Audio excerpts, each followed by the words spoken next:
او د هغه ډیډ باډي نه ورکولی وایي څو پورې چې پیسې نه یې ختمې کړي نو ډیډ باډي ورته نه میلاوږي خو پښتنو تاسو چې رایو شوئ نو هغه خلکو ته هغه قوتونو ته موښوده چې تاسو زموږ نه د نصیر بھائی ډیډ باډي نه شئ پاتې کولی نو داسې به د هر پښتون سره ودرېږئ صرف او صرف د دغه بېوسي د دغه دک د دغه درد چې نه خور نه رور نه پلار نه ښځه نه بچی د به په دغه وخت کې څه خواهش نه یې کړ څه ارمان به د نه یې کړ هلته یې ساه ورکړه په پردي وطن کې نه یې خپل ولیدو نه یې پردی ولیدو 15 کاله پس 15 کاله پس دا غریب در یې په تابوت کې راغلی قسم بدر تو کم زړه زما جړوي غمونه مې داستا هر لمحه جړوي غمونه مې داستا هر لمحه جړوي داستا هر لمحه جړوي قسم بدر تو کم زړه زما جړوي غمونه مې داستا هر لمحه جړوي غمونه مې داستا هر لمحه جړوي داستا چې در نه هیر نشم خوږو ملګرو زه په دا پورې خاطره کې اوسم کله نه کله مې مزار ته راځئ ستاسو اشنا په مقبره کې اوسم زما قلم خان په پلپلونه کېږدئ ثابت محکم قدمونه کېږدئ خاکسار زما لاره تعقیب کړئ ګورئ خیر پروا نشته که سرونه کېږدئ خاکسار زما لاره تعقیب کړئ ګورئ خیر پروا نشته که سرونه کېږدئ خیر دکه اوس درنه جدا یم زه خو څنګ په څنګ به مو عقبه کې اوسم کله نه کله مې مزار ته راځئ ستاسو اشنا په مقبره ډېر نشم خوږو ملګرو زه په دا پورې خاطره کې اوسم کله نه کله مې مزار ته راځئ نصیر مرحوم ډیډ باډي انتظار و د ډیرو ورځو نه چې د نصیر بھائی ډیډ باډي به راځي په پیسو کې هلته پرته وه خو آخرکار د نصیر بھائی ډیډ باډي پاکستان ته راغله د جمعې چې کله شپه ملګرو نو دا مسافر ډیر زیات خوشحاله وي سبا چوټي ده په دې هم خوشحاله شوم چې د جمعې دغه مبارکه شپه مسافر خپل وطن ته راوړه او د جمعې په هغه ورځ باندې هغه خاورو ته وسپارلی شو ډیر تکلیف و ټول د تختبایي چې څومره هم عوام دي د نصیر بھائی د ډیډ باډۍ دپاره ډیر زیات پریشان و ځکه پاکستان و نو بهر ملکو نه د چا لاس ور رسېدل او په 12,000 ریال کې د ډیډ باډي هغه مسلمانانو ایښودې وه نن د نصیر بھائی چې کومه جنازه وه کوم د کلي علاقې خلک راغونډ شو او دفن یې کو د هغه رشته دار را سره ولاړ دي بھائی السلام علیکم وعلیکم السلام بھائی ستاسو نوم زما افتخار نوم دی جی او نصیر بھائی ستاسو نصیر زمونږ وښیو جی څه به ویل غواړې د ډېرو ورځو نه انتظار و د نصیر بھائی د ډیډ باډۍ راغله د جمعې مبارک ورځ باندې نصیر بھائی خاورو ته وسپارلی شو. بس مونږ د هغه غونډو خلکو شکریا ادا کوو چې چا په دې کې تعاون کړی دی. دا غریب بل د ډېر بې اثرې پروت او کم سوشل میډیا ورکاران چې کوم یا نور داسې کم تنظیمونه و هغوی منډه تړله وویله مونږ د غونډو شکریا ادا کوو. غونډو ته دا خواست کوو چې نصیر دپاره د مغفرت دعا کوي. دا راته ووایي بیا چې ستړی زرې زرې به د دې وطنه تللی و، سوچ به یې کوو چې یاره قرضونه دي را باندې دا به ختم کم او ستړی زرې زرې واپس د هغه وجود راغلی. بس دنیا نیمګړې ده او د مسافر ژوند خو بیا بس څه به وایو، په خپله مسافرې کړې ده. مونږ ته د مسافر حل پته ده. په دې غریب چې کم تکلیفونه به هلته تېر شوي، کم خواهشات پې وو، هغه د ده سر ته ونه رسېدل. دا د نن تاسو ولیدو غونډې دنیا ولیدو چې غریب هلته بیمار شو، په مشکلاتو سره مخ شو او هلته یې ساه ورکړه په پردي وطن کې. نه خپل ولیدو نه پردی ولیدو. 15 کاله پس 15 کاله پس دا غریب دارې په تابوت کې راغلی.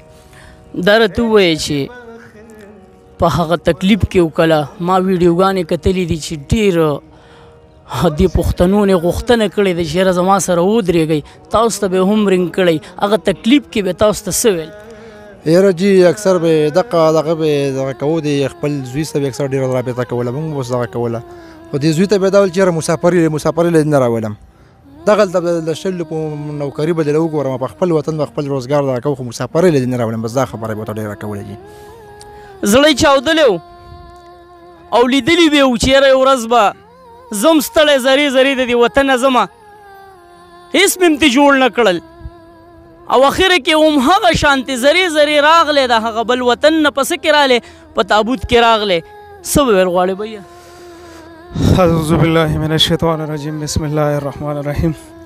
اول خو ستاسو ډېره زیاته شکریا ادا کوم چې تاسو دلته راغلی، په دې غم کې را سره شریک شوئ.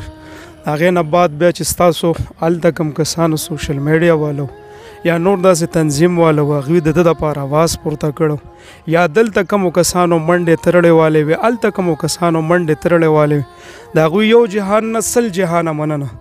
د هغوی شکریا قسم په رب که نه زه وایم که زما د لحد دا سر نه دی دا ګټه مو وکړي که نه خو زه به د هغوی شکریا ادا نه کړم، ځکه چې د هغوی په تعاون سره د هغوی په منډو ترړو سره زموږ دلته چې دا څومره ملګري دي د دوی په دعاګانو سره هغه نن خپل وطن ته راغی.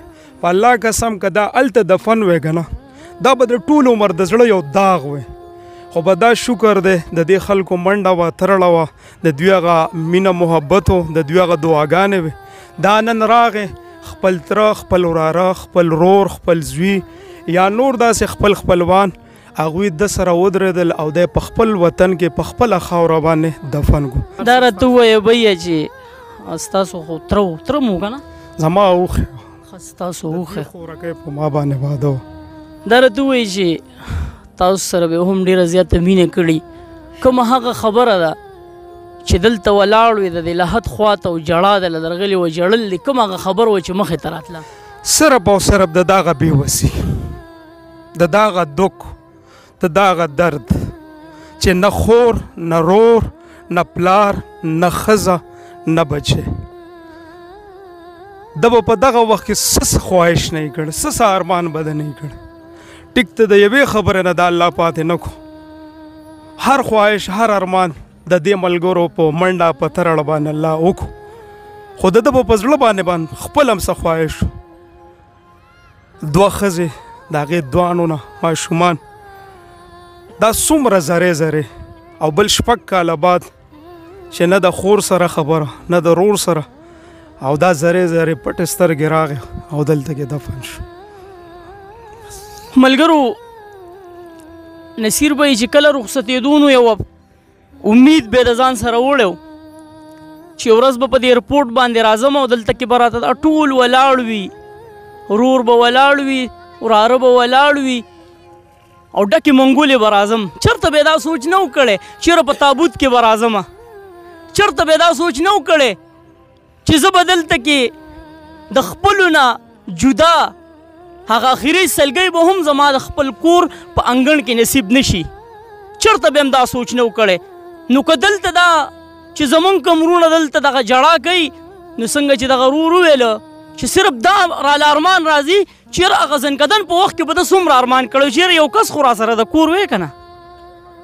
دا هغه تکلیف وي دا مسافر چې کله رخصتیږي نو د هغه هلته ژوند ډېر په سکون وي، ریالونه یي، خوراکونه یي، هر یو څیز ډېر وي. خو چې کله رخصتیږي د کور خلک هم جاړي، مسافر هم په چغو چغو جاړي. دا یې دقه ټایم جړی چې زه به هلته بیمارېږم، ما سره به مور نه وي، رور به نه وي، پلار به نه وي، هېڅ څوک به هم نه وي، دومره به څوک نه وي چې ما له یو ګولۍ راکړي د سر د درد ځان ته مې رانږدې کړي.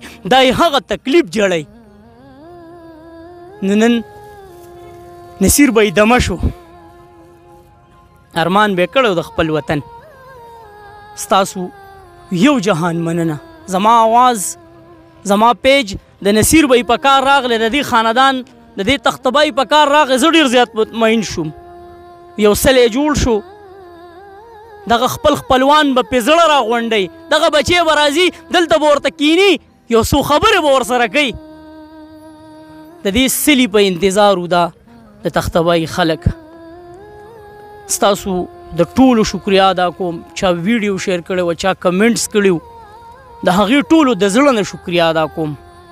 د دې ویډیو مقصد دا و چې تاسو کله را یو شئ پښتنو نو تاسو نه غر جوړیږي. څنګه چې د نصیر بھائی سره تاسو ودرېدئ داسې به د هر یو پښتون سره ودرېږئ، هر پښتون سره به ودرېږئ. دا به ثابتوئ هغه بې ضمیره بارایي ملکونو ته چې کوم زما نصیر بھائی په پیسو کې کېنولی او د هغه ډیډ باډي نه ورکولی وایي څو پورې چې پیسې نه یې ختمې کړي نو ډیډ باډي ورته نه میلاوږي. خو پښتنو تاسو چې را یو شوئ نو هغه خلکو ته هغه قوتونو ته موښوده چې تاسو زموږ نه د نصیر بھائی ډیډ باډي نه شئ پاتې کولی. نو داسې به د هر پښتون سره ودرېږئ. ویډیو مخکې شیر کړئ چې بطور عبرت هر یو پښتون چې د بل پښتون سره ودرېږي او یووالی جوړ شي. او څنګه چې د نصیر بھائی وجود ته دلته آرام میلاو شو، د جمعې ورځ یې راوړه خپل وطن ته. نو موږ به مسافرو دپاره دغه دعا کوو چې الله دې په خیر خیریت سره په روغ صورت سره خپلو بچو خپل خاندان ته راولي. الله دې داسې ورځ په چام نه راولي څنګه چې نن په نصیر بھائی راغلی ستړی زرې زرې پرېوتو. الله دې په یو مسافر هم داسې ورځ نه راولي. مانوي درماني په خپلو دعاګانو کې یا سړی ته زما په دعاګانو کې هر وخت چېرته مې الله هم ښاد آباد او خوشحاله ساته د لوی الله په امان.